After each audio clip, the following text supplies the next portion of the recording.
नमस्कार। CSE campus में आप सभी का बहुत बहुत स्वागत है। मैं हूं आपका साथी और आज हम राजनीति विज्ञान के एक बहुत ही दिलचस्प अध्याय पर बात करने वाले हैं। हमारा आज का टॉपिक है सत्ता के वैकल्पिक केंद्र। तो चलिए मिलकर समझते हैं कि दुनिया में शक्ति का खेल आखिर कैसे बदल रहा है और कौन है वो नए खिलाड़ी जो इस खेल को और भी रोमांचक बना रहे हैं। तो देखिए, कहानी शुरू होती है 1991 से। जब सोवियत संघ बिखर गया तो दुनिया में सिर्फ एक ही सुपर पावर बचा, अमेरिका। इसी को हम कहते हैं एक ध्रुवीय दुनिया, मतलब एक ऐसी दुनिया जहां सिर्फ अमेरिका का ही दबदबा था। हर तरफ बस उसी की चलती थी। लेकिन सवाल यह है कि क्या यह हमेशा के लिए था?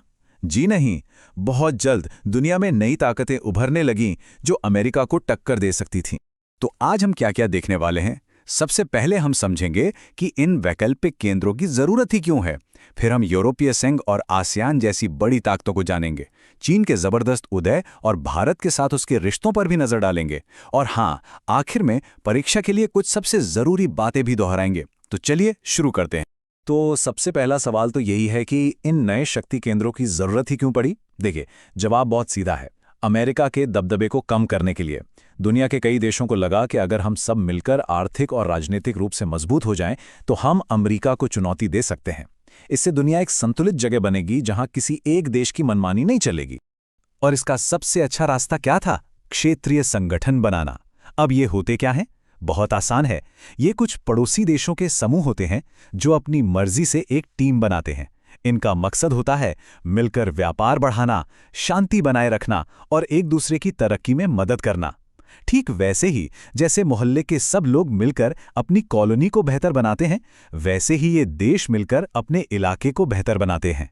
चलिए अब बात करते हैं हमारे पहले और शायद सबसे शक्तिशाली वैकल्पिक केंद्र की, यानी यूरोपीय संघ की। पता है, ये कहानी शुरू होती है दूसरे विश्व युद्ध की राख से। और ये देखना वाकई कमाल का है कि कैसे एक मदद की योजना ने तबाह हो चुके यूरोप को आज एक जबरदस्त राजनीतिक और आर्थिक महाशक्ति बना दिया। और उस कहानी का सबसे जरूरी पन्ना है मार्शल योजना। हाँ, ये परीक्षा के लिए बहुत महत्वपूर्ण है, इसे जरूर याद रखिएगा। हुआ ये कि दूसरे विश्व युद्ध के बाद यूरोप की अर्थव्यवस्था पूरी तरह से बर्बाद हो चुकी थी। तब अमेरिका ने पश्चिमी यूरोप को दोबारा अपने पैरों पर खड़ा होने के लिए भारी भरकम आर्थिक मदद दी। बस इसी जबरदस्त मदद को मार्शल योजना कहा गया। इसी योजना ने यूरोप को एक साथ लाने की नींव रख दी। देखिए, ये सफर कैसे आगे बढ़ा। 1948 में बना आर्थिक सहयोग संगठन, फिर 1957 में यूरोपियन इकोनॉमिक कम्युनिटी बनी और आखिरकार 1992 में यूरोपीय संघ की स्थापना हुई। अब ये सिर्फ एक आर्थिक संगठन नहीं था, बल्कि एक जबरदस्त राजनीतिक ताकत बन चुका था। आखिर यूरोपीय संघ इतना शक्तिशाली क्यों है? सोचिए, 2005 में यह दुनिया की सबसे बड़ी अर्थव्यवस्था थी। इसकी अपनी मुद्रा यूरो ने तो सीधे सीधे अमेरिकी डॉलर को टक्कर दे दी। इन सब देशों की मिलीजुली सेना दुनिया की दूसरी सबसे बड़ी सेना है।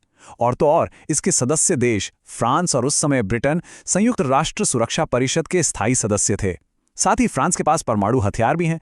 ये सारी चीजें मिलकर इसे एक असली महाशक्ति बनाती हैं। लेकिन जैसा कहते हैं, हर सिक्के के दो पहलू होते हैं। यूरोपीय संघ की कुछ कमजोरियां भी हैं।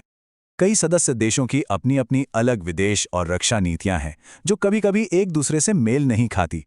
कुछ देश जैसे डेनमार्क और स्वीडन यूरो मुद्रा को अपनाने के पक्ष में नहीं थे। और सबसे बड़ा झटका तो तब लगा जब ब्रेक्जिट हुआ, यानी ब्रिटेन इस संघ से ही अलग हो गया।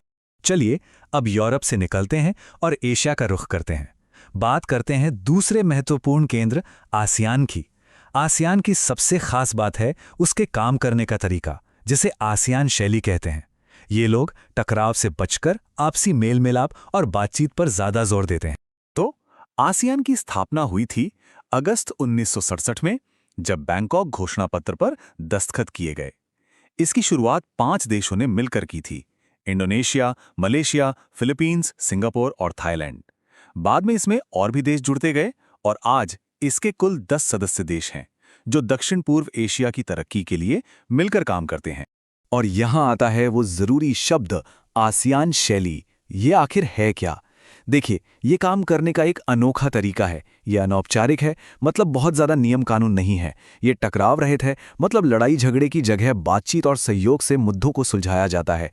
इसी शांतिपूर्ण शैली ने आसियान को दुनिया भर में सम्मान और सफलता दिलाई है। भारत के लिए आसियान बहुत ज्यादा महत्वपूर्ण है। 1991 में भारत ने पूरब की ओर देखो नीति अपनाई थी, जो अब और भी सक्रिय होकर एक्ट ईस्ट नीति बन गई है। हमने सिंगापुर और थाईलैंड जैसे आसियान देशों के साथ मुक्त व्यापार समझौते भी किए हैं। और याद है ना, 2018 में हमारे गणतंत्र दिवस समारोह में सभी 10 आसियान देशों के नेता मुख्य अतिथि बनकर आए थे। ये हमारे मजबूत होते रिश्तों का सबसे बड़ा सबूत है। अब बात करते हैं एक और विशाल एशियाई शक्ति की, जिसने पिछले कुछ दशकों में पूरी दुनिया को हैरान कर दिया है। जी हां, चीन। चीन का उदय वाकई पिछले कुछ समय की सबसे बड़ी घटनाओं में से एक है। इसकी कहानी खुले द्वार की नीति से शुरू होकर एक वैश्विक आर्थिक महाशक्ति बनने तक जाती है। तो चीन ने ये करिश्मा किया कैसे? देखिए, 1972 में उसने अमेरिका से दोस्ती करके अपना राजनीतिक अकेलापन खत्म किया।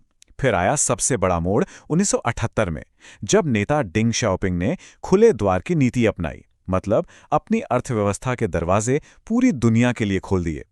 इसके बाद खेती और उद्योगों का निजीकरण हुआ और चीन की आर्थिक तरक्की को मानो रॉकेट की रफ्तार मिल गई। लेकिन इस तूफानी विकास की एक भारी कीमत भी चुकानी पड़ी। चीन में बेरोजगारी बढ़ी, गांव और शहर के लोगों की कमाई में जमीन आसमान का अंतर आ गया। फैक्ट्रियों और विकास के नाम पर पर्यावरण को बहुत ज्यादा नुकसान पहुंचा और साथ ही भ्रष्टाचार भी एक बड़ी समस्या बनकर उभरा। अब बात करते हैं भारत और चीन के रिश्तों की, जो सच कहूं तो काफी उलझे हुए हैं।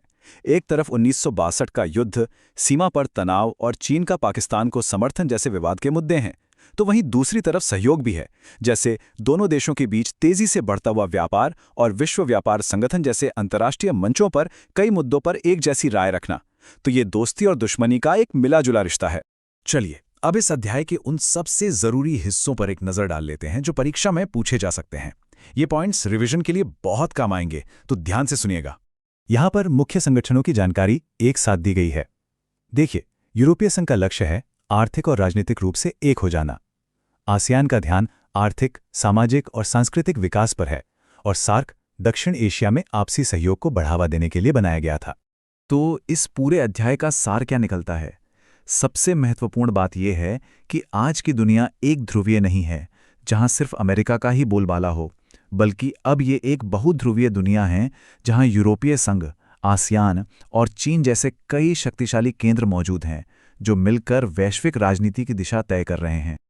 और इसी के साथ हमारा आज का ये विश्लेषण यहीं समाप्त होता है। हमेशा याद रखिए, आपकी मेहनत ही आपकी सबसे बड़ी ताकत है। तो बस इसी तरह पूरे जोश के साथ पढ़ते रहिए और आगे बढ़ते रहिए। अगली बार फिर मिलेंगे एक नए अध्याय के साथ।